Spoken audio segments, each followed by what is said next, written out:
सामने आतंकवादियों की भीड़ जुटाकर, माइक लगाकर, कैमरे पर अपना वीडियो रिकॉर्डिंग कराकर फुल वॉल्यूम में जिहाद जिहाद की कॉल कौन दे रहा है? कराची में अचानक हलचल क्यों तेज हो गई है? बीच समंदर में नाव पर सवार होने वाले ये चेहरे कौन हैं? क्या अब हिंदुस्तान का टारगेट नंबर 1 पाकिस्तान का कराची पोर्ट ही है? ये लोग ही हैं? क्या सच में किसी भी वक्त पाकिस्तान पर हमला होने वाला है? क्या सच में इस बार हमले की शुरुआत इंडियन नेवी करने वाली है? और क्या सच में अब की बार पहला अटैक कराची पर होगा? क्या पूरा का पूरा कराची धुआं धुआं हो उठेगा?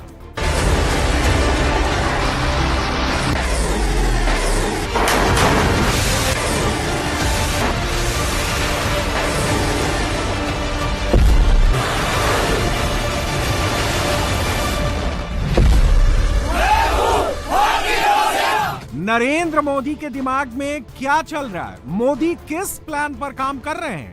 किस चीज का इंतजार कर रहे हैं? मोदी ने तो अभी अटैक का ऑर्डर दिया भी नहीं है। इस्लामाबाद से लेकर कराची तक पैनिक बटन ऑन हो गया है। चाइनीज JF-17 इस्लामाबाद में उड़ने लगे हैं। पाकिस्तानी फौज ने अपनी तोपों को असेंबल करना शुरू कर दिया है, उन्हें बाहर निकालना शुरू कर दिया है। 14 अगस्त यानी गुरुवार को पाकिस्तान अपना जन्मदिन मनाएगा, इंडिपेंडेंस डे मनाएगा। लेकिन उससे पहले पाकिस्तान के आसमान से जो तस्वीरें आ रही हैं, पाकिस्तानी एयरफोर्स के फाइटर जेट्स जिस तरह की ड्रिल कर रहे हैं, उससे ये तो कतई नहीं लग रहा कि पाकिस्तान अपने बर्थडे की तैयारियां कर रहा है। इन तस्वीरों को देखकर तो यही लग रहा है कि पाकिस्तान को भारत के अगले हमले का डर सता रहा है। शहबाज शरीफ जहां जा रहा है वहां युद्ध की ही गीदड़ भभकी दे रहा है। पाकिस्तान में ये रिपीट मोड में हो रहा है। पाकिस्तान का वजीर आजम डायस पर हाथ पटक पटक के चिल्ला रहा है, अजीबोगरीब हरकतें कर रहा है और कैमरे पर डर डर के अपना रोना रो रहा है। इस वक्त पाकिस्तान में जो बकवास शहबाज शरीफ कर रहा है, वही बकवास मुनीर के पाले हुए आतंकवादी भी कर रहे हैं। ये तस्वीरें लश्कर-ए-तैयबा के एक ऐसे ही मजमे की हैं, जहां लश्कर का आतंकी कारी मोहम्मद याकूब शेख भारत के खिलाफ जिहाद की कॉल देता नजर आया है। लश्कर का यह आतंकी कारी मोहम्मद याकूब शेख यहां अकेला नहीं था। इसके साथ भारत के मोस्ट वांटेड आतंकी हाफिज सईद का बेटा तलहा सईद भी मौजूद था। पहलगाम हमले का मास्टरमाइंड और लश्कर-ए-तैयबा का कमांडर सैफुल्लाह कसूरी भी ठीक उसके पीछे बैठा था। और लश्कर के मजमे में खुल्लम खुल्ला भारत पर एक और अटैक की गीदड़ भभकी दी गई। आतंकी हाफिज सईद की वाहवाही की गई। 14 अगस्त वाली स्क्रिप्ट पढ़ी गई।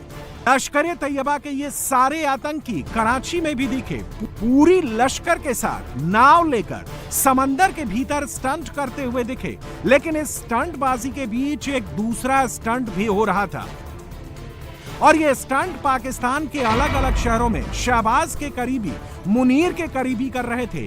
उन्हीं में से एक था पाकिस्तान का पॉलिटिशियन और पाकिस्तान के सिंध प्रांत का गवर्नर कामरान खान।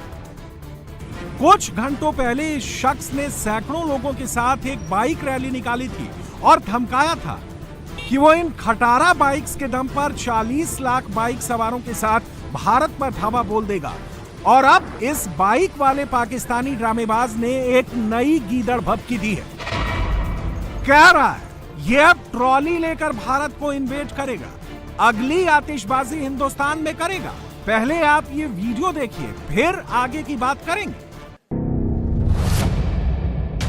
भारत के अगले हमले का खौफ पाकिस्तान पर किस कदर हावी है, आज इसके कुछ और सबूत भी देख लीजिए। ये तस्वीरें आज ही कराची से आई हैं, जहां टेंट लगाकर पाकिस्तानी आर्मी के ऑफिशियल्स और पाकिस्तान की आवाम को बिठाकर बड़ी बड़ी टीवी स्क्रीन लगाकर हिंदुस्तान के ऑपरेशन सिंदूर के दौरान तबाह हुई पाकिस्तानी एयरबेसेस की तस्वीरें दिखाई गई। यानी कहने को पाकिस्तान अपने इंडिपेंडेंस डे का जश्न मना रहा है। बसों में भर भर कर कराची, इस्लामाबाद, लाहौर, हर जगह भीड़ को इकट्ठा कर रहा है। पाकिस्तान ने इस बार अपने सेलिब्रेशन का थीम मार्काए हक रखा है। पाकिस्तान के इस फियर की एक सॉलिड वजह आज ही आई है।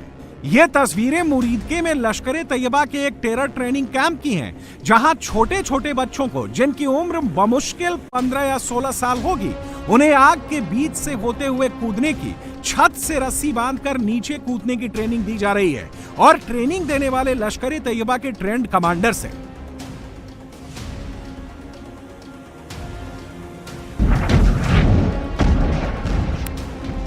और अब एक बार फिर इन टेरर कैंप्स पर हमले का काउंटडाउन शुरू हो चुका है। हिंदुस्तान के आर्मी चीफ ने कुछ दिन पहले ही हिंट दिया है, पाकिस्तान पर अगला हमला किसी भी वक्त शुरू हो सकता है। और अब तो हिंदुस्तान की इसकी वजह भी मिल गई है। 14 अगस्त से पहले ही लश्कर के आतंकियों की महफिलें सज गई हैं। लश्कर के टॉप आतंकी एक जगह, एक मंच पर दिख गए, तस्वीरें आ गई हैं, और अब खुद पाकिस्तानी मान रहे हैं कि ये आतंकी मुनीर के अपने ही हैं, जिन्हें भारत छोड़ने वाला नहीं है।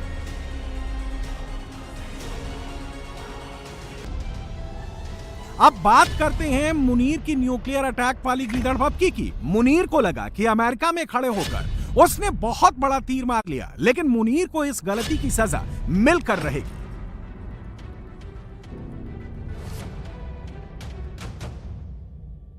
और ये सजा कोई और नहीं, नरेंद्र मोदी ही देंगे।